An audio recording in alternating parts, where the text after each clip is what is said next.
Bismillahirrahmanirrahim. Chers étudiants, je vais essayer aujourd'hui de vous donner la solution de la deuxième série qui concerne un petit peu le list simple motionné. Je vais essayer dans une autre vidéo de faire un cours sur les listes double motionné, une vidéo sur les piles et une vidéo sur les fils. Donc pour aujourd'hui, donc le problème, donc c'est un exercice donc qui contient deux questions, question 1 et question 2. Et bien sûr, on va essayer de répondre avec d'un seul coup. Je vais lire l'énoncé, on va essayer de répondre. On veut implémenter un programme qui est une suite d'entiers, donc d'entiers,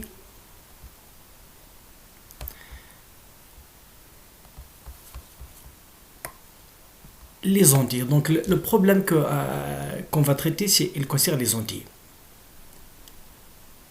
Saisi au clavier par un utilisateur, écrire la liste simplement chaînée correspondante. Donc la première question, écrire un programme en C qui permet de définir la structure d'un élément de la liste simplement chaînée. La structure. Donc dans la structure, on va émettre l'information qu'on va essayer de traiter. Il s'agit des entiers, mais comme vous le savez, on peut mettre dans la structure de la liste les éléments, ce qu'on veut. On peut mettre des entiers, des floats et même une autre structure. Définir dans la question B, définir la structure de contrôle de la liste simplement chaînée. Donc, comme on a vu dans le cours, on va essayer de contrôler la liste par un pointeur de début, un pointeur sur la fin, et bien sûr, un entier qui va contenir le nombre des éléments de la liste. La question C, écrire la fonction créer élément qui crée un lot, initialise et retourne un élément de la liste.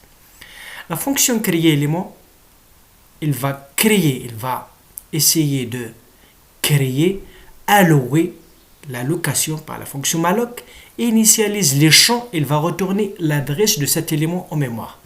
C'est ce qu'il va faire la fonction. On va voir dans le prototype que la fonction va retourner un élément étoile. La question D, écrire la fonction créer liste qui crée à l'œil initialise et retourne une liste. Il va essayer de créer la structure, faire la déclaration de la structure, allouer l'espace pour cette structure qui va contenir les trois champs, initialise ces trois champs. Il va initialiser le premier champ par nul et la taille par 0 et retourne à l'adresse en mémoire.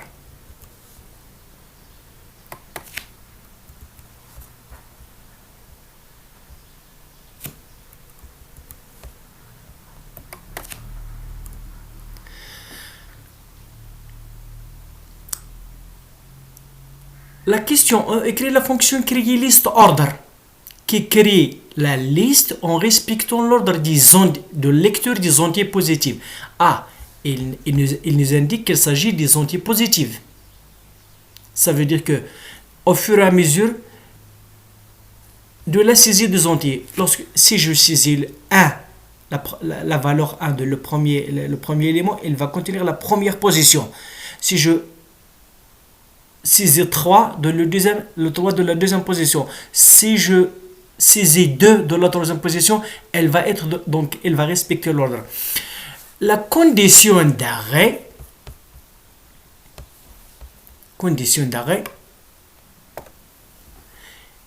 et lorsqu'on saisit un entier positif, donc cette fonction, elle va être par une boucle de while jusqu'à une condition d'arrêt. La condition d'arrêt, donc il faut saisir un entier négatif.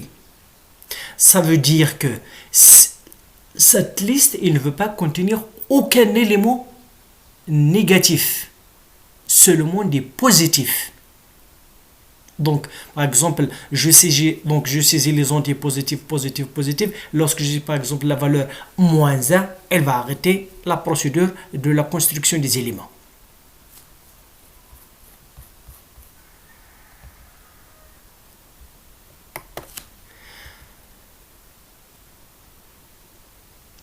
La question F, écrit la fonction créer liste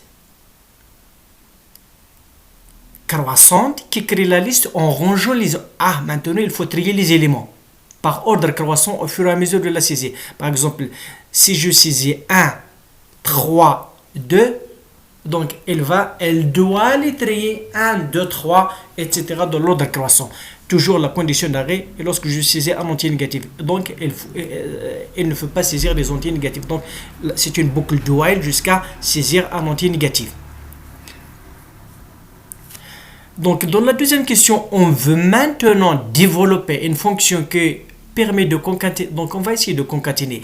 Donc, dans cette fonction, on ne doit pas altérer les premières listes. On va créer une nouvelle liste. On va allouer l'espace pour cette nouvelle liste qui va contenir la concaténation des éléments de deux listes. Donc, je veux lire la première et remplir la première partie.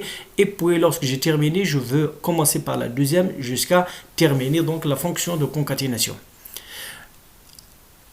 Et créer la fonction ajout-feu donc qui permet d'insérer une valeur à la fin. Donc on va voir que on va utiliser cette fonction. On utilise la fonction ajout-fin et créer la fonction concatlist. Donc on va essayer d'écrire la liste concaténée qui permet de concaténer les deux listes. Écrire la fonction recherche un élément, etc. Donc ici nous avons donné un petit peu les prototypes de fonctions. La fonction créer élément, elle va retourner un élément étoile. L'adresse de l'élément créé. Créer liste, un liste étoile. L'adresse, c'est un pointeur sur la zone allouée. Void, donc créer liste, order list, donc on va donner un paramètre, un argument à cette fonction qui est l'adresse de la zone dans laquelle on va mettre les éléments. Donc c'est une fonction qui retourne en void. Créer liste croissante, même chose, on va lui donner un paramètre, l'adresse de cette zone dans laquelle il va contrôler la liste croissante. Et donc c'est une fonction qui ne retourne rien, void. Ajouter fin, elle ne fait rien, etc. etc. Donc maintenant je veux essayer de passer à la solution. Donc comme on a vu, de le fichier donc de la solution, donc je l'avais envoyé. Donc pour répondre aux deux questions de l'exercice de cette deuxième série, nous allons créer 3 fichiers. C'est un petit peu la programmation un petit peu organisée. Donc le premier fichier list.h. H pour header, donc l'entête, c'est un fichier d'entête dans lequel on va mettre les définitions de structure, la structure d'un élément, la structure de la liste et les prototypes des fonctions de la deuxième. Dans le deuxième fichier list.c, on va émettre les définitions de toutes les fonctions. Je vais un petit peu donc de le fichier list.h. Donc, contenu du fichier, donc j'ai mis la structure d'un maillon, d'un élément, parce que un élément, donc je l'avais nommé structure maillon. Elle contient une donnée de type entier, donc je traite les entiers. Et bien sûr, un champ suivant, étoile suivant, c'est un pointeur sur la même structure. Donc, elle va contenir l'adresse du prochain élément. Type diff struct maillon élément pour ne pas écrire toujours struct élément, donc je fais le type diff donc pour faire un alias donc élément. Et donc pour la liste, donc je vais utiliser 3 champs, un pointeur sur le premier élément, le début, un pointeur sur le dernier élément, donc fin, et la taille, donc c'est un entier. Donc comme vous voyez pour toutes les fonctions, donc les prototypes, donc voilà, j'ai un petit peu créé les prototypes de fonctions.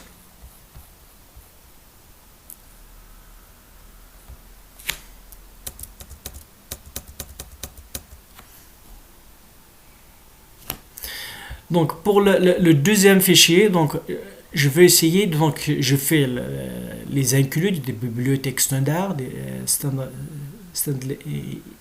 studio, input-output, standard lib pour faire l'allocation, malloc, connu pour en faire pour getch. Et donc pour mon fichier list.h, donc je l'inclus de cette structure.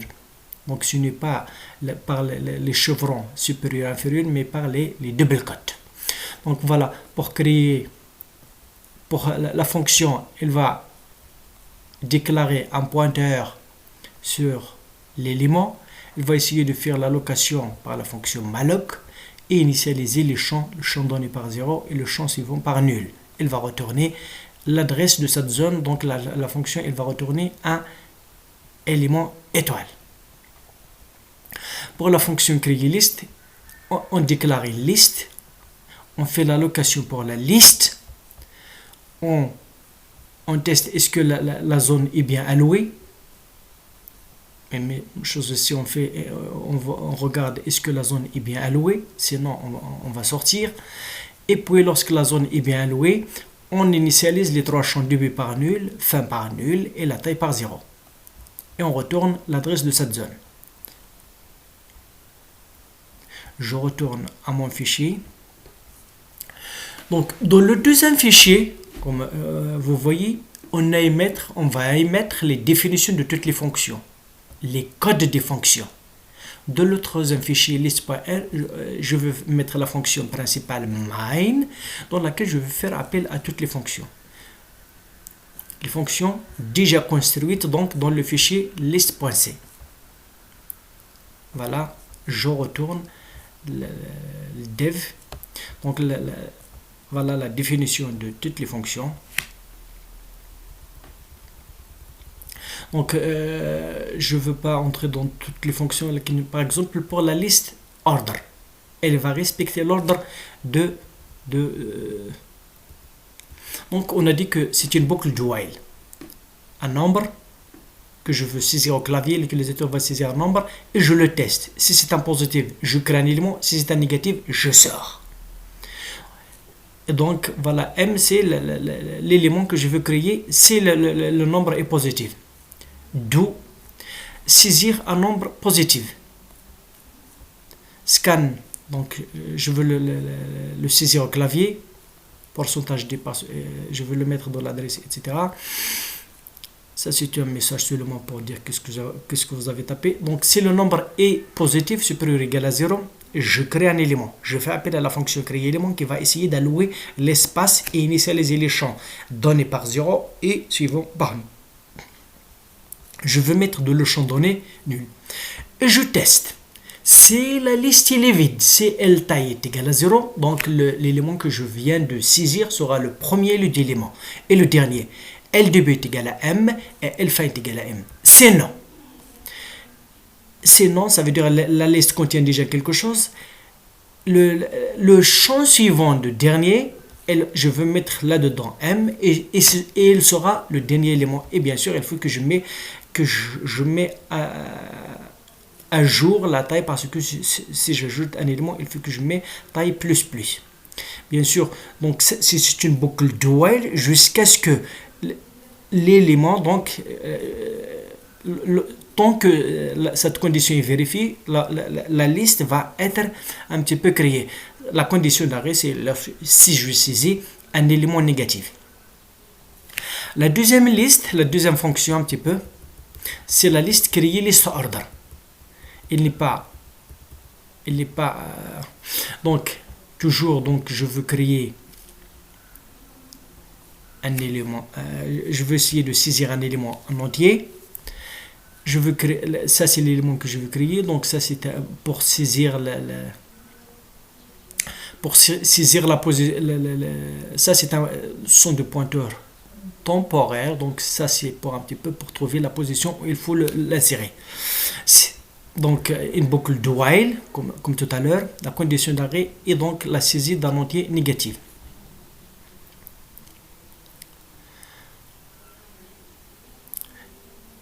Donc on demande à l'utilisateur de saisir un entier positif parce que s'il saisit il va sortir. La fonction scanf va le lire. Si l'entier est supérieur ou égal à 0, je veux créer un élément. Et je veux le mettre dans son champ, donc dans son champ donné, la valeur 6j. Si la taille est égale à 0, le premier élément et le dernier élément, ils vont pointer sur cette zone parce qu'il n'y a qu'un seul, c'est le premier et le dernier. Sinon, si la liste contient déjà quelque chose et la valeur que je viens de saisir est inférieure à la valeur du premier élément du début. Donc, voilà, je veux mettre de cet élément le premier. Ça veut dire que je veux mettre tout d'abord que M suivant est égal à L début et je veux mettre cet élément, c'est le premier, début. Sinon, si l'élément, c'est ce que je viens de saisir, est supérieur à la valeur du dernier élément, ça doit être le dernier élément. Donc, je veux mettre dans L fin suivant l'élément M, il va pointer sur un élément, et bien sûr, cet élément va être le dernier. Sinon, il faut que je trouve la bonne position. J'initialise les champs temporaires courants par le début de la liste et pred par nul. Pred, c'est un petit peu, c'est le prédécesseur. Lorsque je veux un petit peu me propager, elle va essayer de suivre le prédécesseur, l'avant, le prédécesseur de Coran. While, tant que je n'ai pas atteint la fin et que, donc, est logique, et que le nombre est supérieur au champ donné de Coran. Donc, je mets donc près de l'adresse du Coran et le Coran est égal au Coran suivant. Donc, lorsque je sors de cette zone, de cette boucle while, il faut que je mets donc près, donc je trouve près. Le près, c'est un petit peu l'avant, le champ précédent de Coran, il faut qu'il pointe sur M et le M suivant. Et bien sûr, de cette façon, j'ai inséré à la bonne position. Et bien sûr, à la fin de ceci, il faut que je mette à jour la taille, le champ taille de la liste. Et bien sûr, donc c'est une boucle do while. Donc de cette façon, je peux saisir, je peux créer une liste ordonnée dans l'ordre croissant. Vous pouvez créer, si vous voulez, une liste de l'ordre décroissant bien sûr, en mettant donc les conditions au lieu de supérieur, donc inférieur, etc. Pour la fonction de concaténation, donc on va lui donner, donc c'est une fonction qui va retourner une liste étoile. On va lui donner les adresses des zones mémoire, donc liste étoile L1, liste étoile L2. Elle va essayer de nous retourner une liste étoile. Donc, Coran, c'est un pointeur temporaire sur un élément. Donc, lorsque je veux parcourir la première liste, elle va pointer sur chacun des éléments. Je commence par le L début. Et tant que je n'ai pas atteint la fin, donc je vais un petit peu parcourir la liste de proche en proche d'une façon séquentielle. Donc, parce qu'on va utiliser le champ suivant. Donc, liste L, donc ce que va la fonction retourner, donc vous voyez ici retourne L, donc je veux faire l'allocation de cette zone, donc je vais faire appel à la fonction créer liste. Donc la fonction créer liste, elle va déclarer une zone mémoire, elle va déclarer la structure liste, donc c'est un pointeur sur la liste, elle va essayer un petit peu de créer, d'allouer la zone mémoire et bien sûr, initialiser les trois champs L début par nul, L fin par nul et L taille par 0. Il va retourner cette adresse, donc on va mettre dans L. La fonction va retourner la liste L qui est la concaténation de listes L1 et L2. Donc ça c'est un commentaire comme vous le voyez. Donc je commence par le premier élément, donc L début. J'affecte à ce pointeur temporaire l'adresse de début de la liste. Et bien sûr, tant que je n'ai pas Coran n'est pas égal à nul, je fais appel, donc je vais utiliser la fonction ajouter fin Donc après je vais vous montrer ajouter fin, donc comme on a vu dans le cours. Donc dans la liste L, cette information de type entier. Donc ça c'est l'appel à la fonction. Et bien sûr, lorsque j'ajoute, donc je passe au maillon, à l'élément suivant. Par courant est égal à courant suivant. Lorsque j'ai terminé par la liste L1, je vais initialiser courant par le début de la liste. Donc, et de la même façon, donc je veux ajouter tous les éléments de la liste.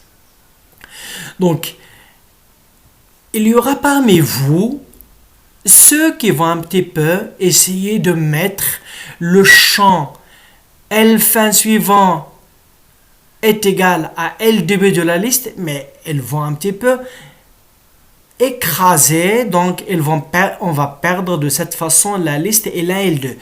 Lorsque je fais la concaténation de cette façon, les listes L1 et L2 n'étaient pas altérées. Donc j'ai créé une nouvelle liste en respectant sans toucher les anciennes listes. Donc, et bien sûr, la fonction elle va retourner l'adresse de cette zone. Comme on a vu dans la fonction concatlist, donc on utilise la fonction ajouter fin. Donc ici vous voyez c'est un petit peu le code de ajouter fin.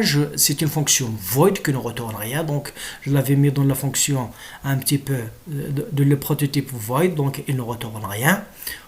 Elle reçoit en paramètre une liste étoile, il va retourner rien, donc il va essayer de non c'est ajouter fin.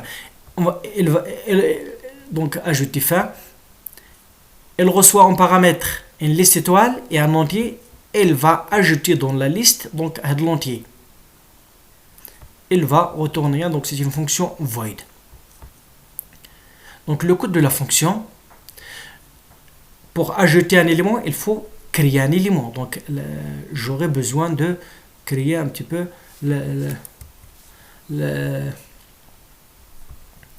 faire appeler la fonction créer élément. Et je mets dans le champ de M, l'élément que je viens de créer, a de la valeur donnée. Et bien sûr, si la taille est égale à 0, donc la liste est vide, donc je dois mettre que L2B est égal à L fin, sinon je veux ajouter à la fin L fin suivant est égal à M et L fin est égal à M, et donc et la taille c'est la taille plus 1. Donc voilà, c'est un petit peu le code de la fonction ajouter à la fin. Donc j'ai aussi mais une fonction affichage de la liste. Donc la fonction affichage, il faut que je regarde ce que la liste va un petit peu afficher. Donc voilà, et c'est un entier que donc je peux utiliser une boucle for ou bien la boucle while. Donc élément c'est un pointeur, courant c'est un pointeur temporaire, donc je fais aucune allocation, donc parce qu'il va seulement parcourir la liste. Donc ça c'est un message votre liste, et si la liste, si la taille est égale à 0, donc il va afficher la liste vide, sinon j'initialise courant par L début. Et une boucle for est égal à 0 et inférieur à la taille de la liste, donc j'affiche par un printf le pourcentage. Donc le courant, lorsque je l'affiche, je fais appel à cette il faut que je passe au suivant par courant est égal à courant suivant. Donc c'est une fonction simple qui va afficher, donc après vous allez voir donc dans l'exécution qu'elle affiche bien sûr le contenu de la liste. Il me reste un petit peu deux fonctions pour un petit peu terminer le contenu de fichier liste.c. Donc recherche une valeur, donc voilà, c'est une fonction qui va retourner l'indice où il y a une valeur dans la liste.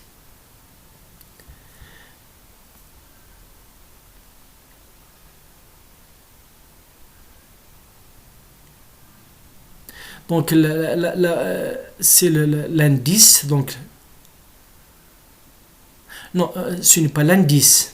C'est un petit peu, soit la valeur résultat est égale à 0, ou bien résultat est égal à 1. Res, ce sont des entiers qui vont nous dire que la recherche elle est fructueuse, ou bien la recherche elle n'est pas fructueuse. Donc, courant toujours c'est un pointeur temporaire sur un élément. Si la taille n'est pas été, si la taille est égale à 0, si la taille est égale à 0, donc il n'y a rien à rechercher, donc il n'y a aucun élément à rechercher, donc le résultat il est infructueux. Si la taille n'est pas égale à 0, j'initialise courant par L début. Tant que je n'ai pas à la fin et que le champ donné de Coran n'est pas égal à val, Coran est égal à, si je sors avec le Coran, si le Coran est égal à nul, donc le résultat est égal à, si le Coran n'est pas égal à nul, ça veut dire que ce que je cherche, il est dans la liste. Donc, je retourne la valeur res. Res, ça va me donner 0 si l'élément n'existe pas. Il n'existe pas, soit que pour deux conditions. La liste est vide ou bien l'élément n'existe pas. Si le résultat est égal à 1, donc la liste n'est pas vide et ce que je cherche, il est dans la liste. Je peux même retourner son indice, mais maintenant je retourne est-ce qu'il existe ou n'existe pas. Donc, ici, donc, dans la dernière fonction, c'est la suppression à la position. Donc, il va me retourner la valeur de cette position. Donc je donne à la fonction un pointeur sur la liste dans laquelle je veux supprimer à la position que je donne aussi à la fonction, donc deux paramètres, le pointeur sur la liste dans laquelle je veux faire la suppression et la position après laquelle je veux faire la suppression. Donc deux variables res et i, donc deux pointeurs temporaires, je ne fais aucune allocation de la mémoire. Donc il faut que la position, si la taille est égale à 0, il n'y a rien à chercher. Ou la position est un paramètre négatif, il n'y a rien à chercher dans une position négative. Ou bien la position est supérieure à la taille de la mémoire. Donc voilà, donc, ce sont des garde-fous pour savoir que la position passée est un paramètre. Donc c'est l'une des conditions ou parce que vous voyez, il s'agit de ou, donc le résultat moins 1, donc suppression impossible. Donc le résultat est égal à 1. Sinon, si le résultat, c'est la suppression positive, il va me retourner la valeur un petit peu supprimant après la position pause. Else, Coran est égal à L du B, donc c'est une boucle pour atteindre la position. Supprime élément, c'est après la position passée. Donc pour court-circuiter cet élément, il faut que je mette courant suivant est égal à courant suivant. Donc je veux un petit peu court-circuiter cet élément parce que je veux le supprimer. Le résultat, c'est la valeur contenue dans le champ donné de cet élément. Je désalloue, donc je libère la mémoire occupée par élément. Et donc, si le courant 2B est égal à nul, et donc il faut que je mette à jour le champ L fin par courant.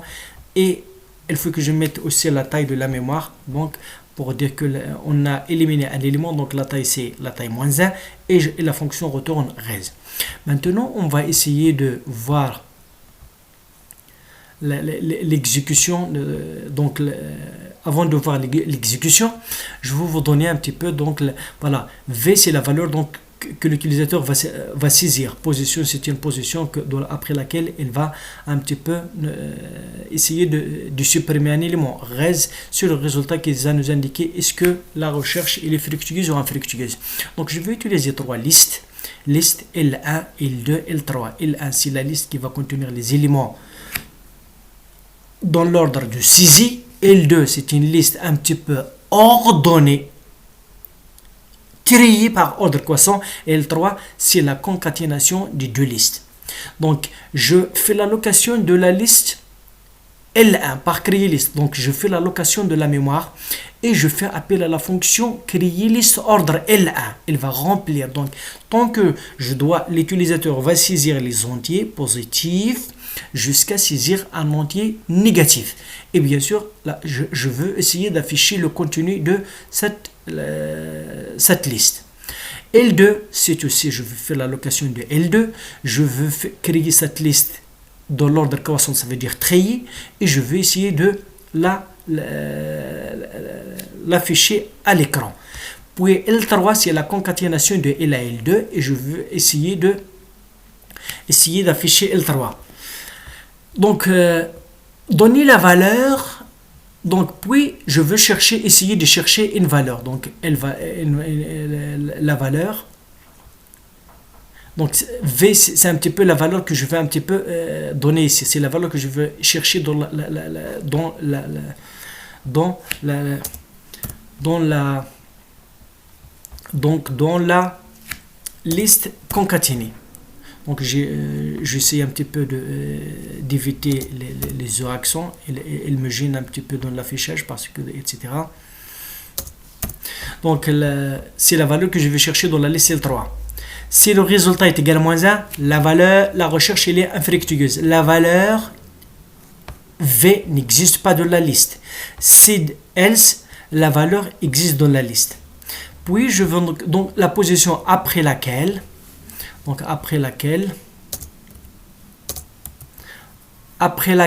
vous voulez supprimer un élément. Donc les accents je veux les supprimer dans la liste concaténée. Donc on va saisir la position, donc suppose pause, on va afficher après la suppression de la valeur à la pause, donc l'affichage de la liste après avoir supprimé l'élément. Et bien sûr je veux essayer de faire un petit peu la compilation. Donc tout va bien. Donc je vais faire l'exécution.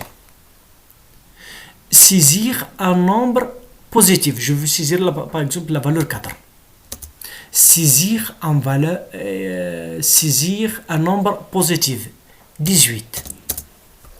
Saisir un nombre positif. 10. Elles ne sont pas triées. Saisir pour sortir, donc je veux saisir une valeur, n'importe quelle valeur négative, donc je saisis moins 9.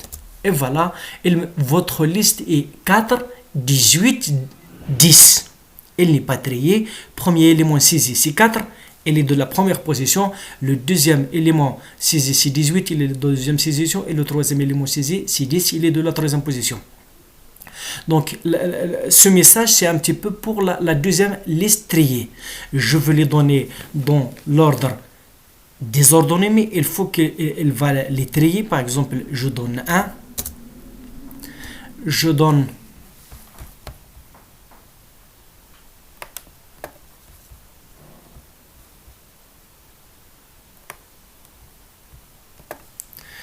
je donne 1, saisir un autre, je veux donner 20, 15,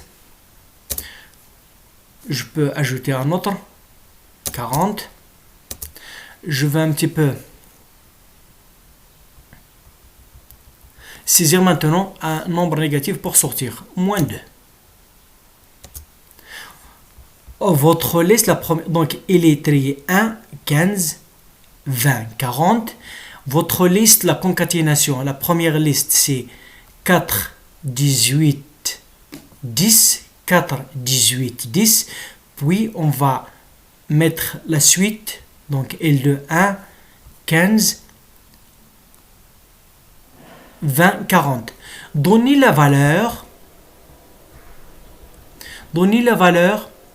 à rechercher dans la liste. Par exemple, si je veux chercher la valeur 15, la valeur 15, il existe, elle va me dire que la valeur 15 existe dans la liste. La valeur 15 existe dans la liste concaténée. Donnez la position après laquelle vous voulez supprimer un élément de la liste concaténée. Donc, par exemple, on a la position 1, 2, 3, 4, 5, 6, 7. Si je donne par exemple la valeur 4, la valeur 3, si je donne la valeur 3, il va essayer de supprimer la valeur 1 ici. Je donne 3.